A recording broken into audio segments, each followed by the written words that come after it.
Adam Thielen being traded to the Vikings.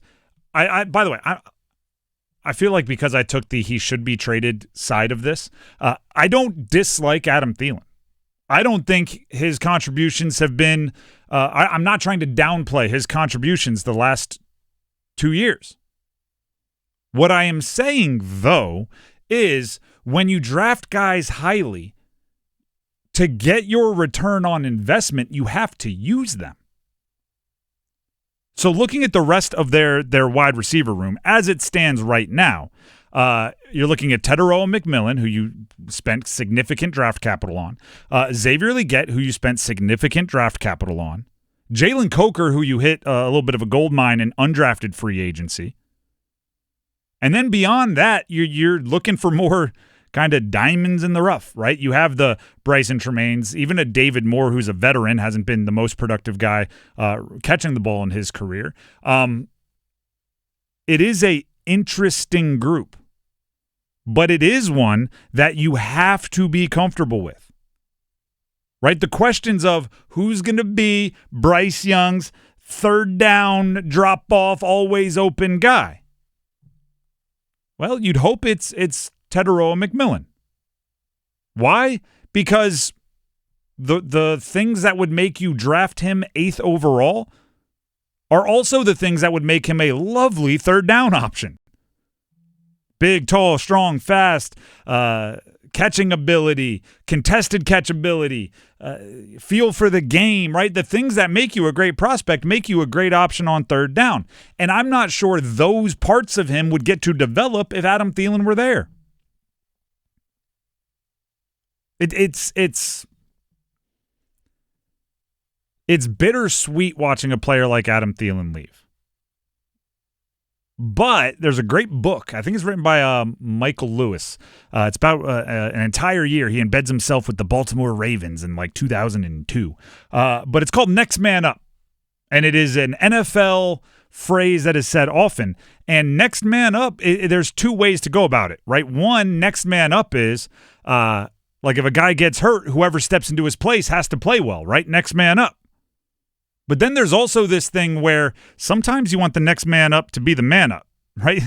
Sometimes the next man up is waiting and you're going, you know what? We need to get whoever's in the way out of the way so the next man up can thrive. This is why on I think it was Monday, they all bleed together, but I think it was on Monday, I said I'm going to advocate for an Adam Thielen trade. And it's going to have nothing to do with Adam Thielen. And it was all about Jalen Coker.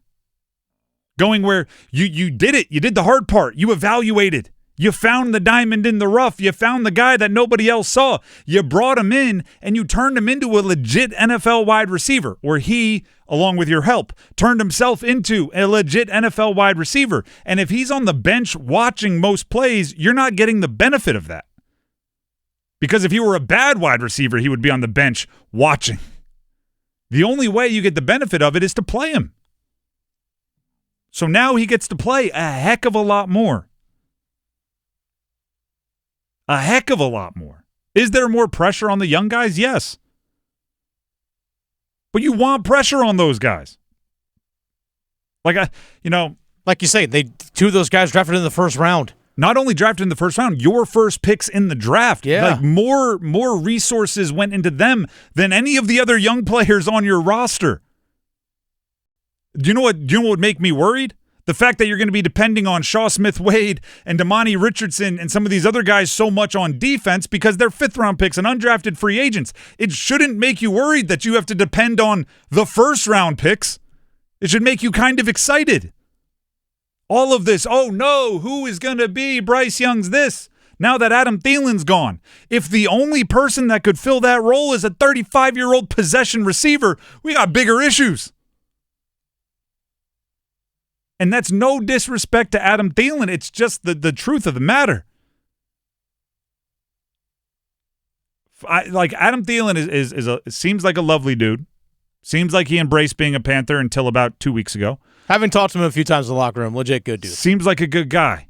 I doubt he's going to be the first to knock out Father Time. Right? I doubt he's going to be the one. Actually, I will not age as my 30s creep in. Me and Jerry Rice. Those are the two wide receivers. It's Adam Thielen and Jerry Rice.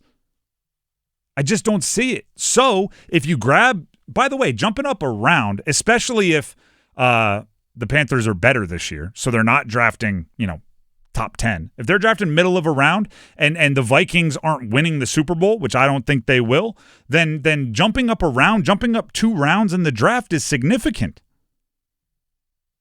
And if you don't think it is, I dare you to be as nerdy as I am going into the NFL draft. And see, like put together your big board at a position and where you think they're going to be drafted and realize how much better you like a guy that goes in the 4th round than a guy that goes in the 6th.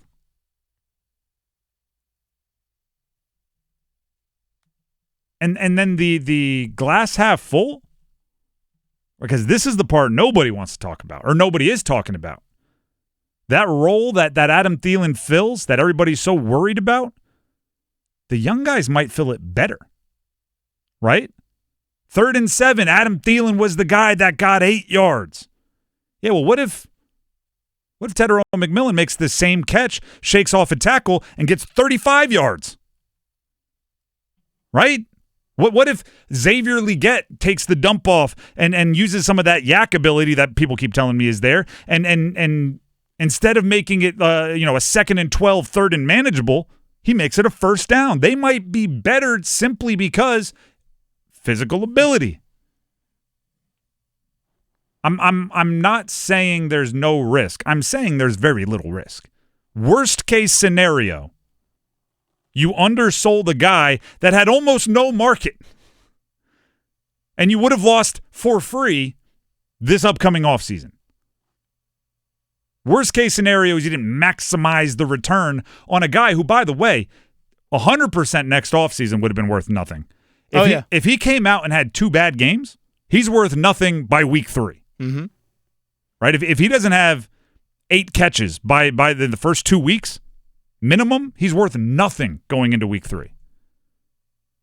Like, this was the moment where you either sell for something or you get out for nothing. And there's kind of side things that might turn into nice little bits of value. And the this was told to me by somebody that worked in the NFL for a while, one of my old coaches. He said, "Do you know what's the most?" He didn't say most. Do you know what's the cheapest? Is what he said. Do you know what is the cheapest asset in the NFL? I said, what? He said, experience. He's like, if you're keeping a guy around because he's seen a lot,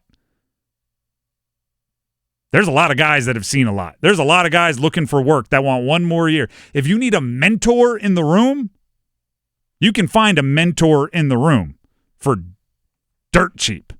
David Moore.